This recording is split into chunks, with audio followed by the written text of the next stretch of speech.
वज़ीर आला खैबर पख्तूनख्वा अली गंडापुर ने कहा है कि 9 मई वाक़यात के हम जिम्मेदार नहीं हैं। जिसकी गलती है इसको अपनी गलती मानना पड़ेगी। रावलपिंडी में अडयाला जेल के बाहर मीडिया से बात करते हुए वज़ीर आला खैबर पख्तूनख्वा का कहना था, आइन की बालादस्ती और हकीकी आज़ादी के लिए कौम खड़ी रहेगी। जबरदस्ती के कामों से मुज़ाकरात नहीं होते। जिन्होंने पार्टी छोड़ी उनको कुछ नहीं कहा गया। हमारी खवातीन अब भी जेलों में हैं।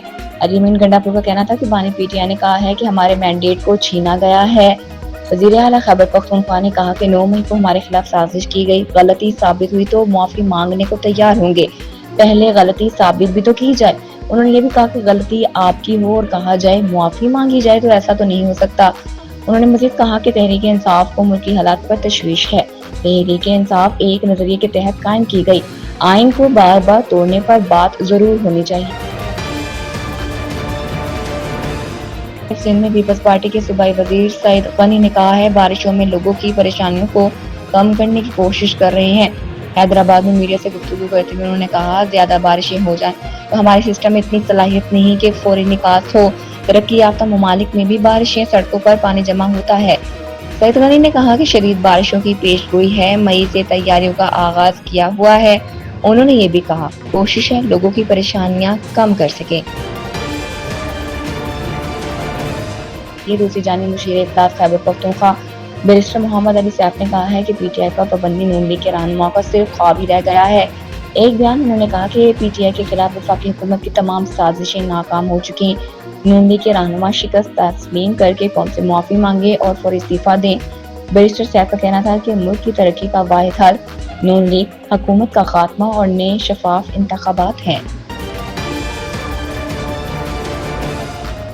जमात इस्लामी के अमीर हाफिज नईमुर रहमान ने बिजली की चोरी रोकने के लिए हुकूमत को मशवरा दिया है। हाफिज नईमुर रहमान ने हाल ही में डिजिटल प्लेटफॉर्म यूट्यूब के लिए एक पॉडकास्ट में इंटरव्यू दिया। इस दौरान उन्होंने न सिर्फ अपनी जाती जिंदगी बल्कि मौजूदा सियासी सूरत हाल, बिजली के बिलों, बढ़ती महंगाई, कराची में पानी की किल्लत, टैंकर माफिया, अपोजिशन और हुकूमत के किरदार, अपनी जमात के धरने, नौजवानों के मसाइल, हमास के सियासी सरबराह इस्माइल हनिया की ईरान में होने वाली शहादत पर भी बात की। हाफिज नईमुर रहमान ने इंटरव्यू के दौरान बताया कि मैं सिविल इंजीनियर हूँ, मेरा जाती जरिया माश एक प्राइवेट कंपनी में मुलाजमत है। मैं 19 बरसों से एक निजी कंपनी के साथ मुंसलिक हूँ। असासों से मुतल्लिक सवाल के जवाब में हाफिज नईमुर रहमान का कहना था कि सवाल को छोड़ें, ये पूरा मुल्क हमारा है, ये मुल्क, इसकी कौम हमारा असासा है। हाफिज नईमुर रहमान ने बताया कि मेरे 4 बच्चे हैं, एक बेटी और 3 बेटे और एक अहलिया हैं। मेरी शादी मुकम्मल तौर पर अरेंज मैरिज थी।